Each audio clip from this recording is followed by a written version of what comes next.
Oke, saudara-saudari terkasih, kita akan memulai dengan satu pujian bersama keluargaku.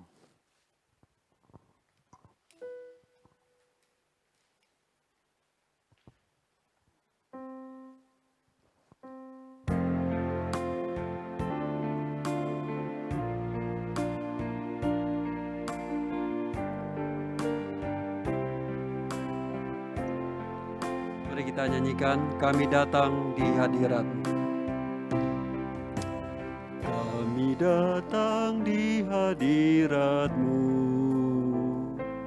dalam satu kasih dengan bersehati,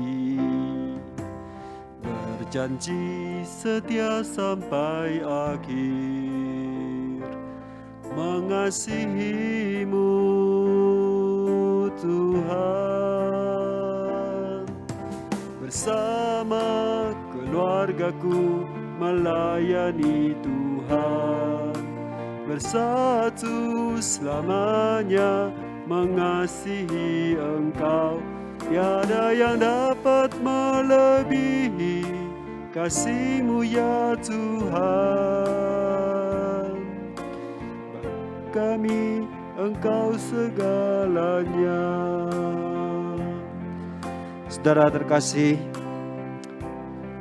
kita rindu kita boleh menjadi orang tua atau calon orang tua yang memimpin anak bahkan cucu kita untuk menjadi murid-murid Tuhan yang boleh hidup melayani Tuhan. Karena itulah kita diselamatkan, kita ditempatkan di dunia ini. Mari kita sungguh berdoa, kita boleh menjadi keluarga-keluarga yang berbahagia karena melayani Tuhan. Saya mengundang kita berdiri, kita nyanyikan. Kami datang di hadirat-Mu dalam satu kasih dengan bersehati,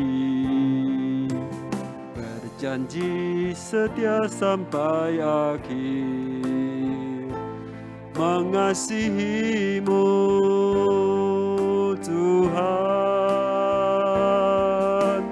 Bersama keluargaku melayani Tuhan, bersatu selamanya mengasihi Engkau. Tiada yang dapat melebihi kasih-Mu ya Tuhan. Bagi kami Engkau bersama keluargaku, bersama keluargaku melayani Tuhan, bersatu selamanya mengasihi Engkau. Tiada yang dapat melebihi kasih-Mu ya Tuhan. Bagi kami Engkau segalanya. Mari kita berdoa. Ya Tuhan, Tuhan yang telah memberikan yang terbaik kepada kami, menyelamatkan kami, bahkan juga memberikan anugerah untuk kami boleh berkeluarga. Ya Tuhan, kiranya Engkau sungguh menjadi prioritas di dalam seluruh kehidupan kami. Seperti nasihat Paulus, jika aku makan atau minum atau melakukan apapun, lakukanlah itu bagi kemuliaan Allah. Hidup kami sungguh dipanggil untuk hidup meninggikan Tuhan, melayani Tuhan. Itulah yang membuat hidup kami bermakna. Tuhan, kami rindu keluarga yang Tuhan karuniakan menjadi keluarga yang sungguh boleh hidup memuliakan dan melayani Tuhan. Tuhan berkati pembelajaran kami pada malam ini. Sungguh kami boleh dibukakan, bahkan kami boleh diperlengkapi untuk kami menjadi orang tua yang sungguh dimampukan dalam memimpin anak-anak kami hidup, bertumbuh sejak kecil, bahkan boleh menyerahkan diri untuk melayani Tuhan. Tuhan berkati hamba-Mu yang akan menyampaikan materi, dan juga berkati setiap kami nanti di dalam sharing bersama. Sungguh kami boleh terbuka satu dengan yang lain, saling menguatkan, saling memperlengkapi. Terima kasih Tuhan. Demi Yesus Kristus Tuhan kami berdoa. Amin. Silakan duduk, saudara. Untuk selanjutnya, serahkan kepada Penginjil Sioling. Oke, shalom, selamat malam semuanya. Kita bersyukur ya. Tadi hujan begitu lebat, ditambah angin kencang, saya juga pikir, aduh gimana ya, bisa datang atau tidak. Tapi saya berdoa sama Tuhan, saya bilang Tuhan siapapun yang datang, seberapapun, itulah orang-orang yang akan belajar malam hari ini. Dan saya benar-benar berdoa kiranya setiap Bapak Ibu, teman-teman semua yang hadir malam hari ini sungguh-sungguh boleh diberkati ya. Tema kita hari ini adalah Faith at Home. Ketika saya dikasih tema ini, saya cukup dak-dikduk ya, bisa ndak? Apalagi ketika hari Minggu mesti umumkan. Kita kan sama-sama belajar bagaimana kita membimbing dan mendidik anak kita. Aduh, saya sendiri ndak punya anak. Papa saya pun komentar, ndak punya anak tapi mau ngajarin orang didik anak. Saya juga mikir ya, tapi saya mikir, dokter kandungan aja zaman sekarang tuh banyak yang cowok. Ndak pernah mereka punya pengalaman hamil dan melahirkan. Tapi kok bisa? Karena mereka memberikan informasi sesuai dengan ilmu yang mereka dapatkan sesuai dengan pengalaman yang ada. Nah malam hari ini saya memang tidak punya pengalaman dalam mendidik anak. Tetapi saya bagikan sesuai dengan kebenaran firman Tuhan. Apa yang firman Tuhan katakan melalui buku-buku yang saya baca dan melalui pengalaman-pengalaman yang ada ya. Hari ini kita akan sama-sama belajar tentang bagaimana setiap orang tua mendidik anak-anaknya, membawa anak-anak untuk boleh memiliki iman kepada Tuhan ya, faith at home. Nah Bapak Ibu, saya sering kali melihat banyak jemaat Tuhan yang begitu semangat di dalam membawa anak-anak untuk ke gereja. Baik itu anak sekolah minggu, remaja, orang tua begitu antusias untuk membawa anaknya ke gereja. Ketika anak sudah mulai malas, mulai tidak mau ke gereja, orang tua akan cari hamba Tuhan, tolong ya, cari guru sekolah minggu, tolong itu kunjungi anak saya, bawa dia ke gereja lagi. Orang tua dengan berbagai cara mendorong, bahkan ada yang bisa agak memaksa agar anaknya ke gereja. Tentu ini hal yang positif. Tapi saya mau ajak kita sama-sama berpikir, apa motivasi di balik itu? Apa yang membuat orang tua begitu semangat mendorong anak ke gereja? Ternyata tidak sedikit orang tua berpikir, kalau saya sudah bawa anak saya ke gereja, nah lega. Saya sudah menjalankan tugas saya sebagai orang tua. Saya sudah membawa anak saya untuk boleh mengenal Tuhan. Ketika anakku ke gereja, artinya dia akan kenal Tuhan di gereja. Ketika anakku ke gereja, dia akan belajar berdoa di gereja. Ketika anakku ke gereja, dia akan belajar apa yang boleh, apa yang tidak. Ketika dia ke gereja, dia akan bertumbuh di dalam Tuhan. Ketika tidak ke gereja, wah celaka. Anak saya nggak bisa kenal Tuhan. Anak saya mungkin nggak bisa doa. Anak saya mungkin nggak tahu mana yang boleh dan mana yang tidak.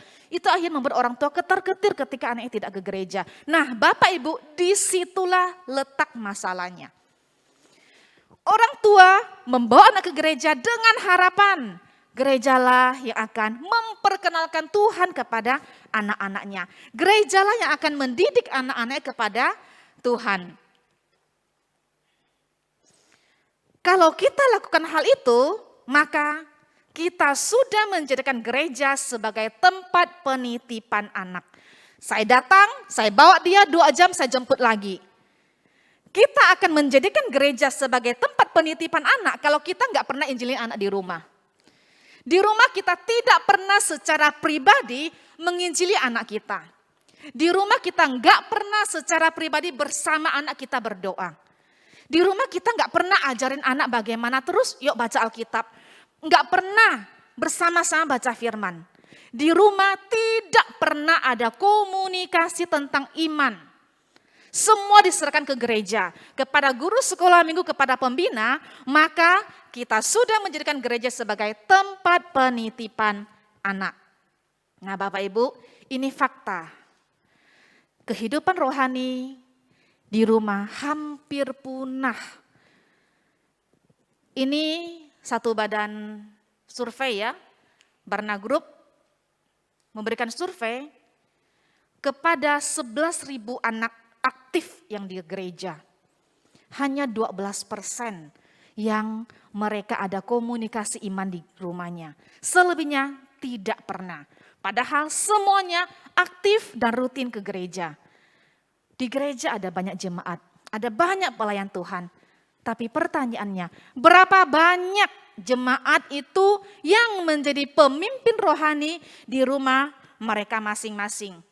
Ini menjadi problem kita bersama. Kita sudah salah konsep kalau kita berpikir tugas orang tua hanya bawa anak ke gereja, selesai. Malam hari kita sama-sama belajar, ternyata tidak demikian. Anak justru harus kenal Tuhan dari orang tua. Anak harus belajar berdoa dari orang tua. Anak harus belajar banyak hal tentang kerohanian itu dari orang tua. Dan semua dimulai di rumah, bukan di gereja. Pertanyaannya, kenapa harus orang tua? Kita sama-sama lihat apa kata Alkitab. Yang saya sampaikan ini bukan kata pribadi saya, tetapi ini semua adalah kata firman Tuhan. Kita sama-sama lihat dari Ulangan 6 pasal 6 ayat 9. Yang pertama, apa yang kuperintahkan kepadamu pada hari ini haruslah engkau perhatikan. Ini adalah satu pesan atau perintah yang Allah berikan kepada Musa dan Musa harus sampaikan kepada bangsa Israel.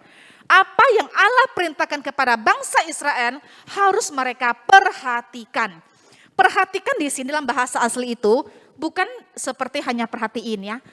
Tapi sungguh-sungguh memahami, mengerti dan kita taruh di hati kita. Hati itu seringkali diidentikan dengan sesuatu yang penting, pusat hidup manusia. Seseorang dia hidupnya baik atau tidak tergantung hatinya.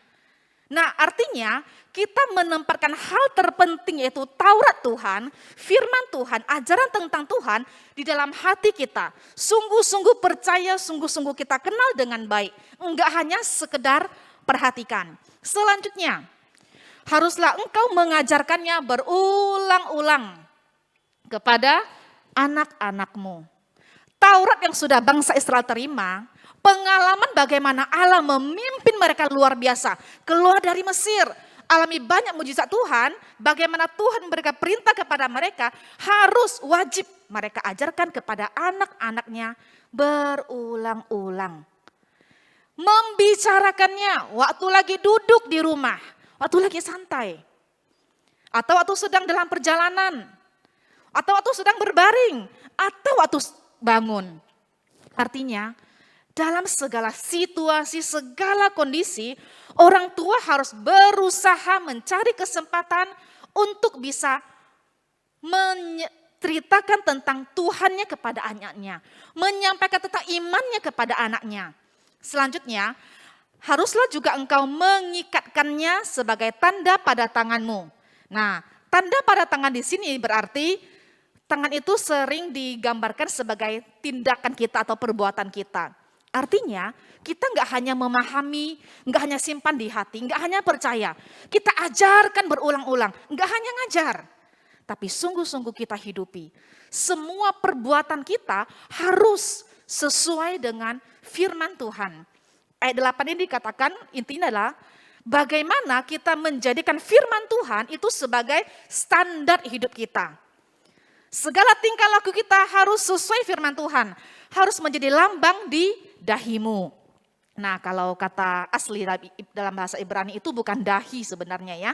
Tapi di antara mata. Cuma dalam bahasa Indonesia itu enggak ada ya. Di antara mata ini. Maksudnya apa? Ini menggambarkan cara pandang. Bagaimana kamu berpikir, bagaimana cara pandangmu terhadap apapun harus sesuai dengan firman Tuhan. Selanjutnya, haruslah engkau menuliskannya pada tiang pintu rumahmu sebagai satu lambang identitas kamu. Dan pada pintu gerbangmu. Kalau kita baca Alkitab ya, kita sering kali membaca ya. Penatua sering berkumpul di pintu gerbang. Orang-orang yang bijak sering berkumpul di pintu gerbang. Ketika orang punya masalah, dia butuh masukan akan datang ke pintu gerbang, meminta masukan. Artinya dalam setiap keputusan yang kita ambil harus sesuai dengan firman Tuhan. Dan itu harus diajarkan secara berulang-ulang terus-menerus kepada anak cucu. Sekarang kita lihat ayat yang lain. Yosua 24:15 mengatakan, tetapi aku dan seisi rumahku, kami akan beribadah kepada Tuhan. Waktu itu bangsa Israel banyak yang mulai terkontaminasi dan menyembah berhala. Yosua katakan, terserah kalian. Sekarang kalian pilih mau menyembah siapa. Tapi aku dan semua anggota keluargaku, kami akan beribadah kepada Tuhan. Apa makna kalimat ini? Yosua akan mengambil satu tanggung jawab, tugasnya sebagai pemimpin keluarga untuk membawa anak-anaknya percaya Tuhan, beriman kepada Tuhan. Nah itulah arti atau makna ketika Bapak Ibu melakukan penyerahan anak. Mungkin di sini sudah pernah, apa makna penyerahan anak? Diserahkan ke muksi? Bukan. Diserahkan ke gereja? Bukan. Ketika kita persembahan anak atau penyerahan anak, kita sedang berjanji di hadapan Allah dan di hadapan semua jemaat Tuhan, saya orang tuanya, saya berjanji akan membawa anak ini untuk percaya Tuhan. Saya akan mendidik dia untuk boleh kenal Tuhan, beriman kepada Tuhan, mengasihi Tuhan dan hidup di dalam Tuhan. Itulah tugas kita sebagai orang tua dan itulah makna dari penyerahan anak. Bukan serahkan selesai ini urusan Tuhan ya, bukan. Tapi kita ambil tanggung jawab sebagai orang tua, saya akan didik anak ini untuk sungguh-sungguh dia kenal Tuhan dengan baik dan hidup sesuai dengan firman Tuhan. Mazmur 78 juga mengatakan, nenek moyang kita yang diperintahkan Allah untuk memperkenalkan kepada anak-anak mereka. Apa yang sudah mereka alami tentang Tuhan, apa yang mereka kenal tentang Tuhan, itu mereka harus ajarkan kepada anak-anaknya. Kenapa? Supaya itu dikenal oleh angkatan yang kemudian. Setelah itu, anak-anak yang akan lahir kelak bangun dan menceritakan kepada anak-anak mereka. Terus turun-temurun. Neneknya ajarkan ke anaknya, anak kepada cucu dan terus menerus. Iman itu harus terus diteruskan, diturunkan, diwariskan. Sehingga anak-anak itu tidak akan melupakan perbuatan Allah. Tapi anak-anak itu dia akan pegang perintah Allah dalam hidupnya. Ayat selanjutnya, firman Tuhan katakan, bapak-bapak harus didik anak-anak di dalam ajaran dan nasihat Tuhan. Ini bukan hanya buat bapak tapi buat semua ya. Bapak dan ibu, perintah yang diberikan kepada orang tua harus mendidik anak di dalam ajaran dan nasihat firman Tuhan. Kita juga lihat ya bagaimana Timotius. Paulus memuji iman dari neneknya Lois. Orang yang begitu beriman, tulus ikhlas di hadapan Tuhan. Di bawah Lois ada Eunike anaknya, juga begitu mengasihi Tuhan, mewarisi iman ini. Dan Eunike warisan kepada Timotius. Timotius juga menjadi orang yang sungguh-sungguh mengasihi Tuhan. Dia melihat bagaimana iman dari mamanya, iman dari neneknya sungguh-sungguh hidup sehingga itu bisa diwariskan kepada Timotius. Jadi Bapak Ibu, masih banyak ayat yang lain tapi kita nggak bahas semua. Dari PL sampai PB kita melihat Allah memberikan tugas utama mendidik anak di dalam Tuhan, membawa anak kenal Tuhan, itu diberikan kepada orang tua. Tugas ini, mandat ini ditaruh di pundak Bapak Ibu sebagai orang tua. Semua dimulai dari rumah, bukan gereja. Tugas utama bukan guru sekolah minggu, bukan pembina, bukan hamba Tuhan, tetapi orang tua. Gereja, pembina kita adalah pelengkap. Tapi kunci ada di Bapak Ibu. Kenapa harus orang tua? Kita lihat. Gereja, anak itu di gereja dalam seminggu hanya itu 2 jam saja. Sangat amat singkat dan sangat terbatas. Bagaimana mungkin kita berharap 2 jam itu bisa begitu banyak mengubah anak. Sementara di rumah anak memiliki waktu 168 jam per minggu. Saya potong dengan sekolah, tidur, les lah, main. Sisa anggap aja sehari masih ada 5 jam.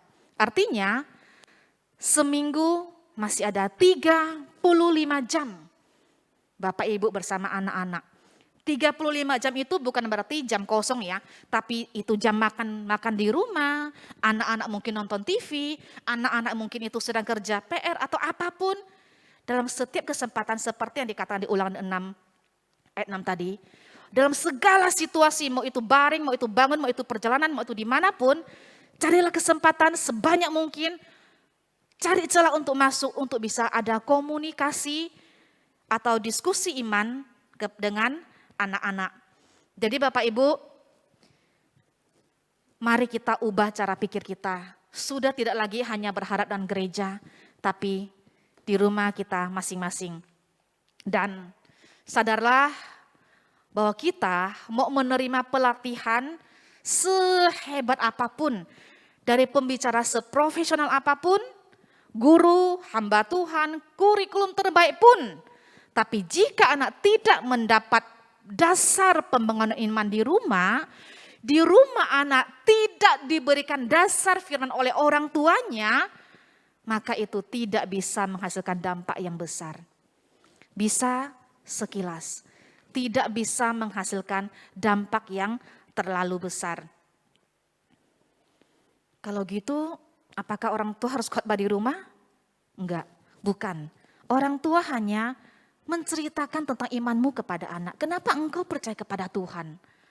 Orang tua ketika di gereja dengar firman Tuhan, pulang ke rumah, sampaikan, lakukan dan sampaikan kepada anak. Jadi bukan berarti orang tua harus khotbah ya, tidak. Tetapi apa yang orang tua dapatkan, apa yang kita imani itu harus kita teruskan kepada anak-anak kita.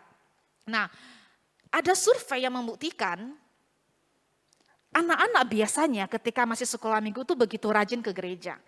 Sampai usia SMA, anak masih bisa terus rajin ke gereja. Tetapi ketika sudah masuk kuliah, banyak anak itu akan rontok. Baik itu di Singkawang, kota besar, bahkan di luar negeri, di Amerika. Rata-rata seperti itu. Ketika mereka sudah masuk dunia kerja, semakin menghilang. Ada yang hilang hanya beberapa tahun, nanti kembali lagi. Tapi ada yang hilang benar-benar selamanya, tidak pernah kembali lagi. Dan Barna Group mencoba untuk melakukan satu survei ya.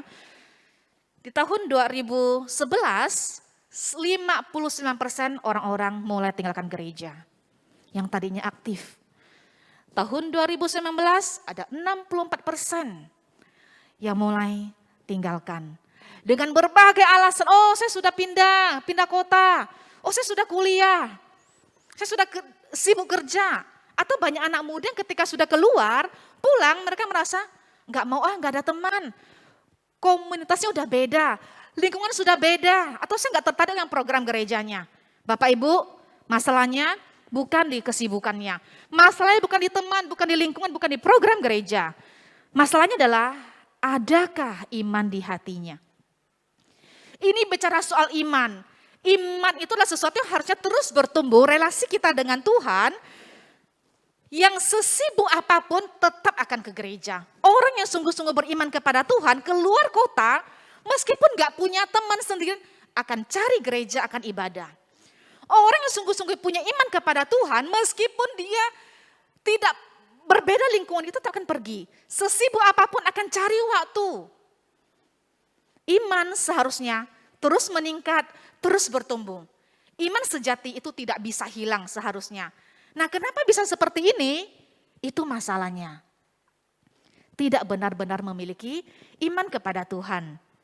Tidak benar-benar bertumbuh. Jadi Bapak Ibu, jangan merasa lega ataupun bangga kalau anak-anak kita rutin ke gereja. Jangan merasa lega kalau anak-anak itu begitu semangat, antusias ke gereja. Karena ada banyak alasan yang membuat mereka bisa ke gereja. Saya percaya ketika di gereja firman Tuhan disampaikan itu gak ada yang sia-sia. Saya percaya Roh Kudus bekerja. Saya percaya dengan waktu 2 jam itu tetap ada orang yang bertobat. Tapi masalahnya iman harus terus bertumbuh. Enggak cukup hanya seminggu 2 kali. Iman harus terus bertumbuh setiap hari, setiap saat. Dalam segala aspek hidup, iman itu harus terus bertumbuh. Jadi kalau seorang anak identikan iman sama dengan gereja, maka ketika mereka jauh dari gereja, jauh juga imannya. Kalau anak punya konsep dia kaitkan antara iman dengan gereja, maka ketika dia kecewa dengan gereja, hilang imannya. Tapi beda cerita kalau anak dari kecil, dari dia sudah mulai bisa bicara, udah dikenalkan dengan Tuhan. Dari dia sudah mulai berpikir terus ditanamkan iman Kristen, dari kecil sampai besar. Dia dipupuk dengan iman Kristen, apapun yang terjadi, kemanapun dia, ada kekecewaan sekalipun, dengan gereja, tetap dia akan beriman. Karena dia tahu imannya adalah antara relasinya dengan Tuhan, bukan soal gereja, tapi soal hubungannya dengan Tuhan. Seorang teolog mengatakan, Jonathan Edwards mengatakan, setiap keluarga Kristen harusnya menjadi sebuah gereja kecil yang dipersembahkan bagi Kristus. Di mana Kristuslah yang menjadi pemerintah di dalam gereja atau keluarga itu. Betapa indahnya kita bayangkan di gereja kita, anggaplah ada 100 kakak. Ada 100 gereja-gereja kecil di mana iman terus diajarkan, di mana anak-anak terus bertumbuh di dalam Tuhan. Hasilnya pasti sangat luar biasa. Jadi Bapak Ibu, ini bukan program baru. Ini bukan metode baru Faith at Home. Ini sudah ada dari dulu, dari zaman perjanjian lama. Bahkan Jonathan Edwards sudah meninggal di tahun 1758. Ini adalah sesuai dengan firman Tuhan yang dari dulu Allah sudah berikan kepada setiap orang tua. Barna mengatakan, gereja seharusnya menjadi rekan yang berharga bagi keluarga untuk membesarkan generasi selanjutnya. Tetapi orang tualah yang Allah minta pertanggungjawaban dalam proses pendewasaan rohani anak-anak mereka. Gereja memang partner. Hamba Tuhan, guru sekolah minggu, pembina, rekan untuk melengkapi. Tapi orang yang akan Allah minta tanggung jawab itu adalah setiap orang tua, bukan gereja. Jadi Bapak Ibu, kalau ternyata rumah di keluarga itu jauh lebih berdampak daripada di gereja, kenapa kita hanya fokuskan kepada program gereja? Kenapa kita hanya menanti apa sih yang gereja kerjakan untuk anak saya? Inilah saatnya kita sudah mulai memikirkan bagaimana Bapak Ibu membawa anak-anak untuk semakin kenal Tuhan. Sekaranglah Bapak Ibu pulang diskusi dengan pasangan. Program apa yang harus kita buat untuk membawa anak-anak kita semakin kenal Tuhan, semakin mengalami Tuhan. Anak tetap butuh gereja. Anak orang tua tetap harus ke gereja. Tetap kita butuh program gereja. Tapi hasilnya akan kurang maksimal kalau kita hanya mengandalkan gereja. Hanya fokus ke gereja, hanya bergantung dengan gereja. Hanya bergantung dengan hamba Tuhan, guru sekolah minggu, pemimpin kelompok. Kita akan susah mencapai tujuan itu. Membawa anak-anak sungguh-sungguh bertumbuh, punya iman yang kuat. Itu agak susah. Bisa nggak? Bisa. Tapi susah. Dan beda, sangat berbeda ketika anak itu sudah diberikan dasar dari keluarganya. Keluarga bersama gereja kerjasama itu yang paling baik. Biarlah setiap keluarga boleh seperti ini. Menjadi gereja-gereja kecil di mana Tuhan berkati, Tuhan pakai. Jadi Bapak Ibu, yang paling tepat memang orang tua. Ujung tombak yang Tuhan pakai untuk mendidik setiap anak-anak. Terus apa tugas gereja? Apa gunanya hamba Tuhan? Sekolah teologi, digaji oleh gereja, kenapa sekarang orang tua juga harus ajarkan? Belum lagi orang tua sibuk kerja, belum lagi pengetahuannya mungkin gak cukup. Gimana saya mau nyampaikan ke anak saya? Tugas kami adalah gereja ataupun hamba Tuhan memperlengkapi Bapak Ibu. Bingung cari hamba Tuhan, diskusi. Gak bisa jawab pertanyaan anak, datang ke hamba Tuhan. Punya masalah, datang ke hamba Tuhan. Gereja akan memperlengkapi para orang tua, setelah itu masing-masing pulang ke rumahnya dan terapkan di rumah masing-masing. Jadi itulah tugas gereja. Makanya seminggu 1 kali saja. Tapi sisa 6 hari, disitulah peran Bapak Ibu untuk terus mengajarkan iman itu kepada anak-anak. Sekarang kita melihat ya bagaimana caranya. Ini yang penting ya. Oke, saya tahu sekarang ini tugasnya saya, tapi bagaimana caranya? Ada 2 kunci yang harus kita perhatikan. Yang pertama, relasi orang tua dengan Tuhan. Bapak Ibu, kita tidak akan pernah bisa membawa anak untuk percaya kepada Tuhan kalau kita sendiri belum benar-benar percaya Tuhan.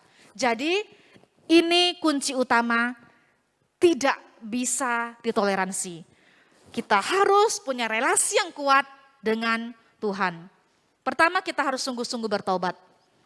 Tobat yang setengah-setengah tidak akan bisa maksimal. Yakinnya setengah-setengah tidak bisa.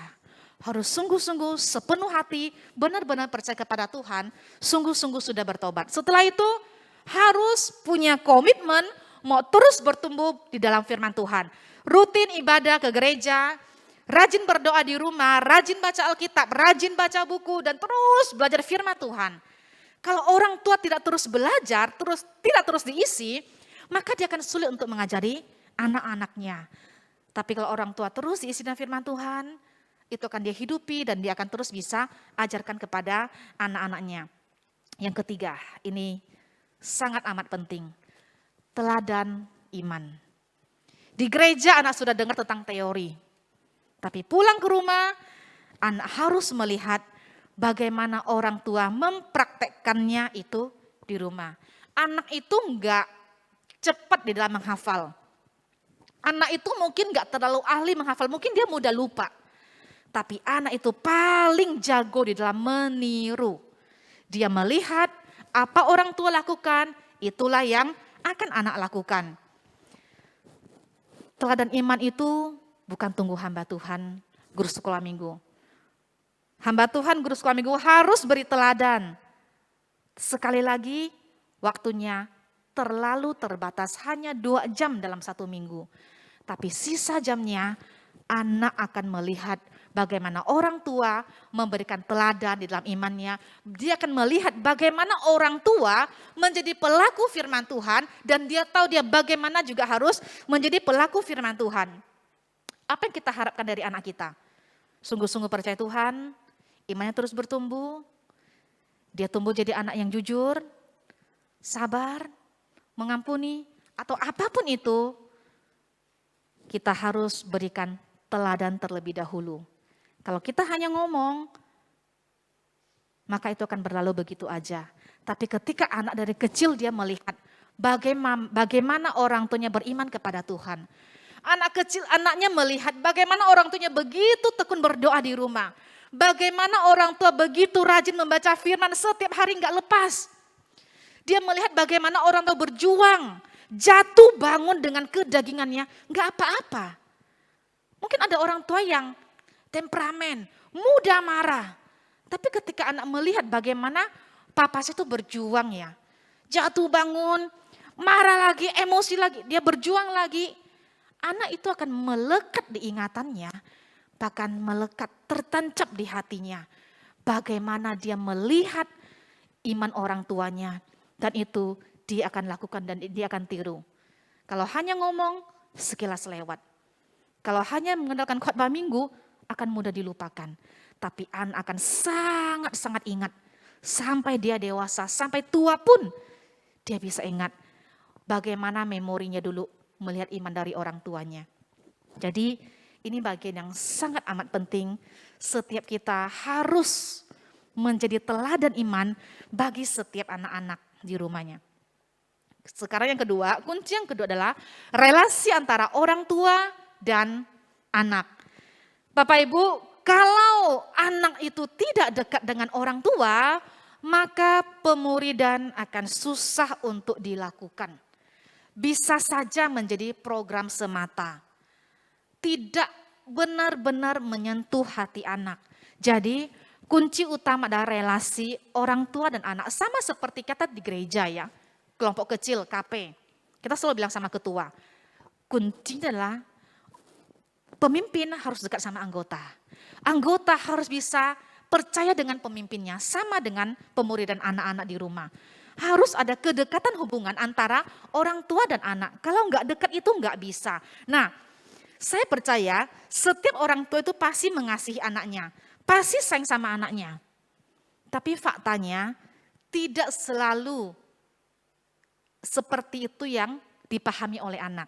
Orang tua sayang sama anak, tapi anak bisa saja merasa orang tuanya nggak sayang. Zaman sekarang, saya nggak tahu kenapa, semakin banyak anak remaja, bahkan anak tunas, bunuh diri. Terutama di kota besar.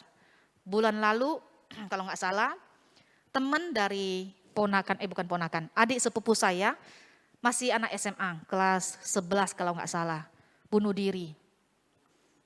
Loncat dari gedung tinggi.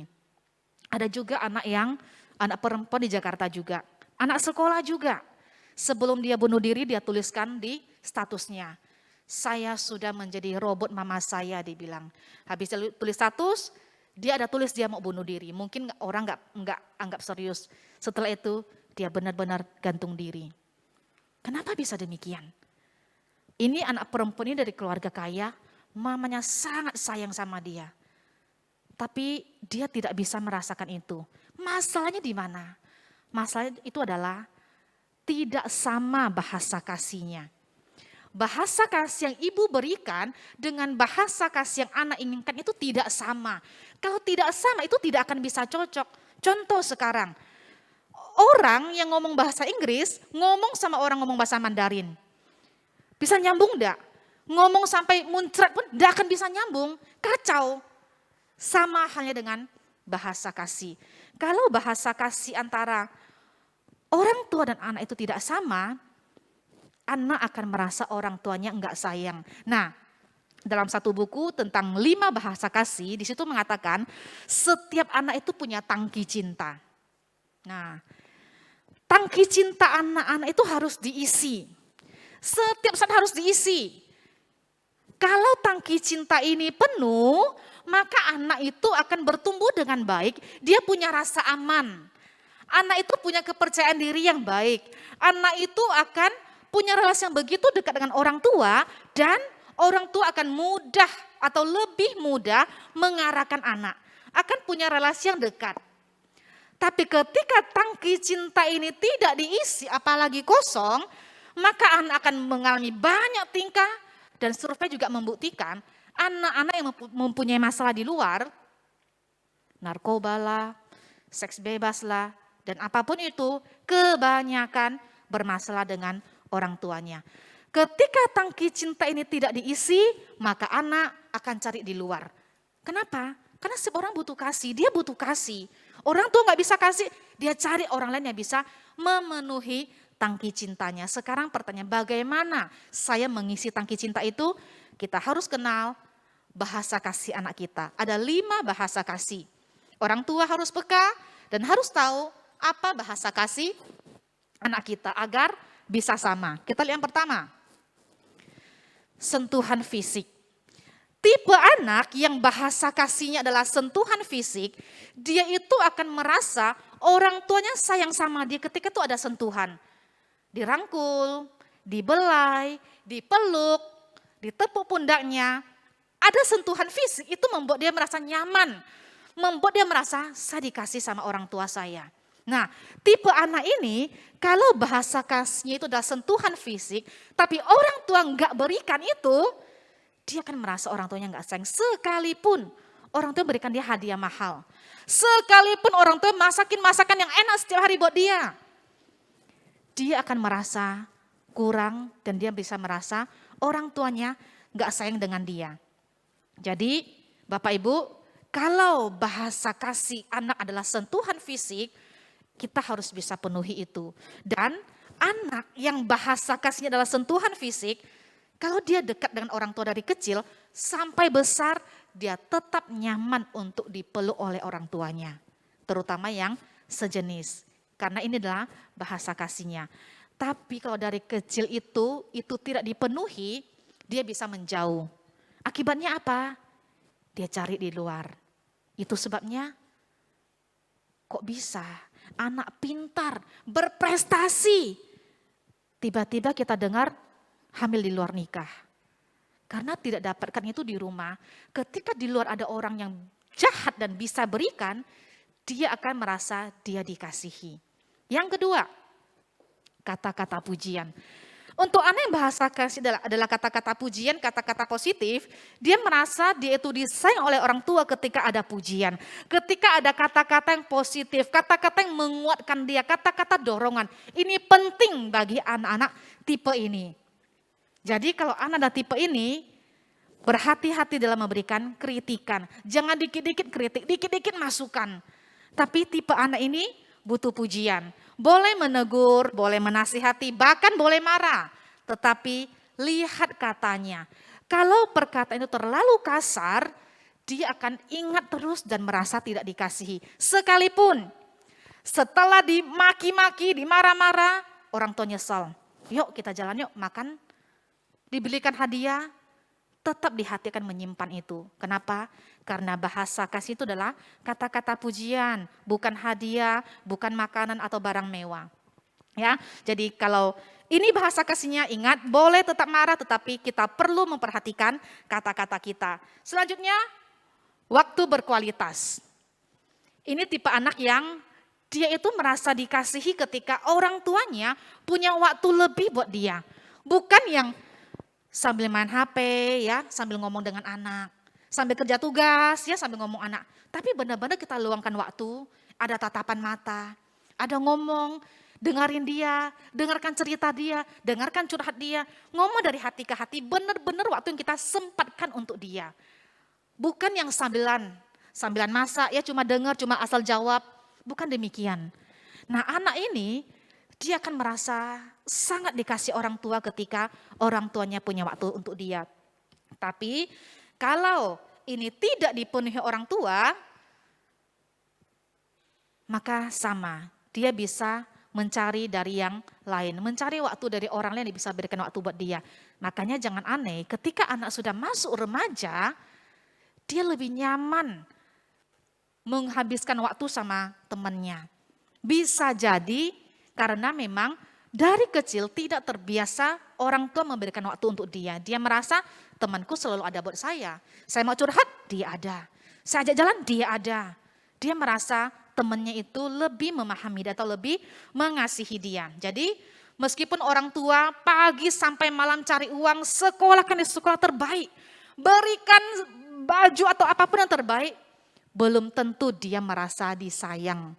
Kalau orang tua tidak punya waktu dengan dia. Yang keempat, hadiah. Ini tipe anak yang merasa dikasih ketika diberikan hadiah, tapi hati-hati, bukan berarti harus terus diberikan hadiah. Justru kita harus ajarkan anak, hadiah enggak selalu berupa barang. Kita perlu ajarkan ke mereka untuk tidak boleh selalu menilai sesuatu dari barang. Karena meskipun ini bahasa kasihnya, kalau kita terus memenuhi seperti kemauan dia, anak bisa tumbuh menjadi materialistis. Jadi kita perlu berikan hadiah di saat yang tidak ada momen apapun. Dia tidak ulang tahun, dia nggak juara, dia nggak ada prestasi apa-apa, nggak ada hari spesial, tapi kita berikan hadiah buat dia. Kenapa? Kok mama kasih hadiah? Karena mama sayang sama kamu. Jadi ketika dia diberikan hadiah itu yang tidak ada momen spesial, dia akan merasa dia itu spesial bagi orang tuanya. Itu maksudnya ya, pemberian hadiah yang tidak perlu ada karena pencapaian apapun. Tapi sekali lagi juga berhati-hati, bukan berarti harus selalu diberikan hadiah. Yang kelima, terakhir, pelayanan. Ini tipe anak yang dia akan merasa dikasihi banget ketika orang tuanya melayani dia. Memang sebenarnya setiap anak itu dilayani oleh orang tua. Dimandiin, dimasakin. Nah, bahasa kasih ini akan mulai kelihatan ketika anak sudah umur 7 tahun ke atas. 7 tahun ke bawah hampir semuanya sama. Semua anak kecil senang dipeluk. Umur 3-4 tahun semua senang. Semua anak kecil senang hadiah. Semua senang dipuji. Hebat, wah senang dia. Nah, ketika sudah 7 tahun ke atas, itu sudah mulai kelihatan. Anak lebih condong kemana.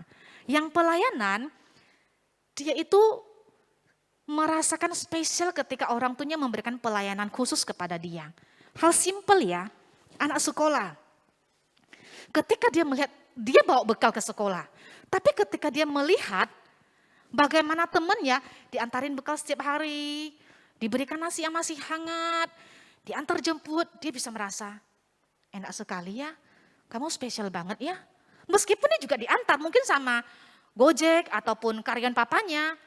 Tapi pelayanan dari orang tua itu bisa membuat dia merasa spesial. Nah kalau tipe anak yang demikian, orang tua bisa memberikan pelayanan yang berbeda. Misalnya ketika anak di kamar, mungkin hanya memberikan sebuah jus atau minuman tanpa dia minta. Antarin buat dia, itu bisa menyentuh hatinya. Jadi Bapak Ibu, penting untuk tahu bahasa kasih anak dan orang tua harus bisa berikan. Seandainya bahasa kasih anak itu adalah pelayanan, tapi orang tua nggak tahu, orang tua itu lebih fokus ke kata-kata pujian, itu belum tentu anak itu bisa merasa dikasihi. Ada orang tua merasa, anak saya nggak tahu diri deh, nggak tahu terima kasih. Udah belikan hadiah mahal-mahal, masih aja nggak bersyukur, nggak terima kasih, masih ngomel-ngomel. Bisa jadi bahasa kasihnya bukan itu. Jadi penting untuk kita tahu, menyamakan orang tua harus mengisi tangki cinta anak sesuai bahasa kasihnya. Nah ketika relasi itu sudah dekat, baru orang tua bisa lebih dalam membahas iman dengan anak. Kalau relasinya nggak dekat, itu susah. Ada tembok pemisah antara orang tua dan anak. Ketika tangki cinta ini diisi, maka orang tua akan jauh lebih mudah untuk mengarahkan anak-anaknya dan anak akan jauh lebih mudah untuk terbuka dengan orang tua.